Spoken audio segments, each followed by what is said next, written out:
Hello, everyone. This is Jonathan Little, and I'm excited to be here with you for the 43rd episode of Weekly Poker Hand. Thank you very much for being here. If you were not tuned in to this, I would not be doing it. So thank you very much. In this episode, I'm going to be sharing a hand with you where I made a really big fold where I almost never would have made it in the past. And the reason I made this fold, or one of the main reasons, is because I did a webinar a while back with Phil Hellmuth, who is, the biggest winner in World Series of Poker tournaments, and he has the most bracelets, and he is very good at reading people. And one of the main things I got from the webinar I did with him was that I need to rely on my reads a little bit more. I'm a very good live poker player, and I need to use the skills that I've developed. Whereas in the past, there are a lot of spots where I'd be like, oh, my hand is at the top of my range. My opponent could be bluffing, and I have to call.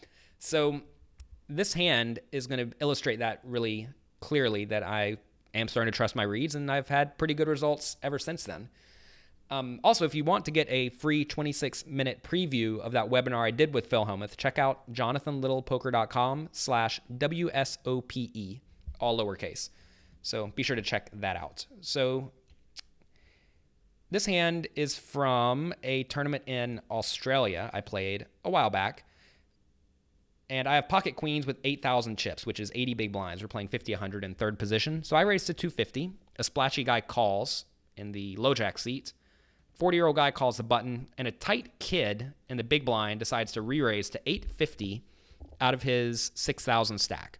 So whenever you see someone re-raise small out of position, and this is fairly small, you have to recognize the pot size re-raise would be, wow, pretty big. The way you figure out a pot size re-raise is you take the bet, which is 250, multiply that by 3, then add any dead money that was in the pot. So it'd be 750 plus 500, so that's 1250, plus another 150, so it'd be 1400. And out of position, you usually want to make it a little bit bigger than pot. So this re-raise actually is very small. It's about half pot, which is very small for a pre-flop re-raise. And the guy's out of position, which also usually makes this a bit stronger. And I imagine in game, I probably had a read on this guy that made me think that he's probably only re-raising in this spot with very premium hands. So I don't think I can just easily fold the pocket queens. Plus, I am getting okay implied odds from at least the splashy guy yet to act. It's worth mentioning the guy who was 40 years old who called the cutoff. He only had 1,300 chips. So he is probably going to be putting a stack in, but I'm not too worried about him. So I decide to call. Splashy guy calls. 40-year-old guy re-raises, but not enough. He goes all in, but not enough to open the action again, open the betting again. If he re-raised more than a raise, then I think he would have to, then the tight kid could re-raise. So basically what happened is I raised to 250, call. Tight guy makes it 600 more. I called, splashy guy calls. 40-year-old guy goes all in, but only for 450 more. So if it was 600 more, the tight kid could re-raise and then force me off my hand or force me to call off. But whenever he makes it 450 more, I know that the tight kid cannot re-raise. So therefore, I know I'm going to see the flop a lot of the time. So we all call 450 more and take the flop 4 ways, one guy all in. Flop comes 9-9-3. Pretty good for pocket queens.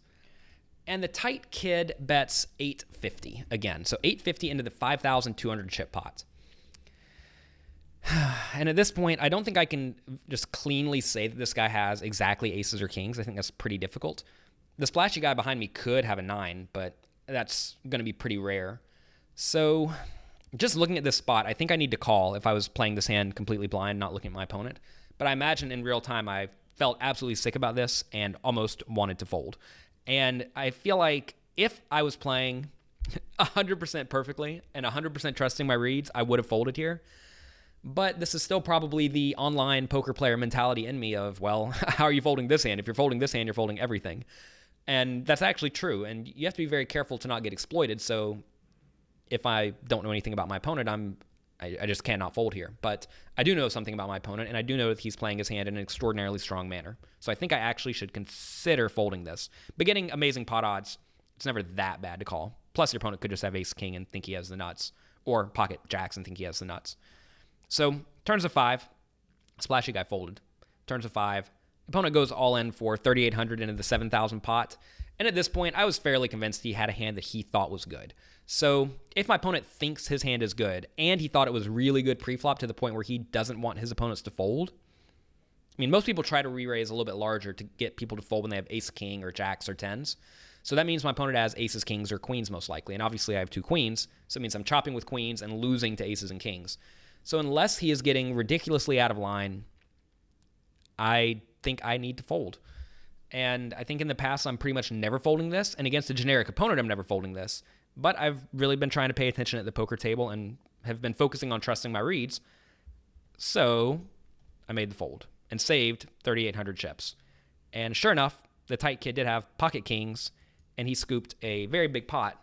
But that's a spot where, before I took this webinar with Phil Hellmuth, I mean, I actually hosted it with him, but before I was there listening to him talk about a lot of the spots that he took that allowed him to win the World Series of Poker Europe a few years ago, I would not have made this fold if I had not listened to that first. So I'd strongly suggest you at least check out the free 26-minute preview. You can get that at jonathanlittlepoker.com/WSOPE.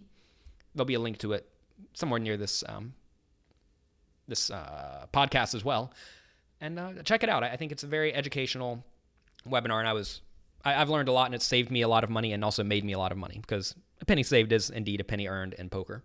So thank you very much for being here with me this week. If you have any questions or comments, definitely let me know, and I will talk to you next week.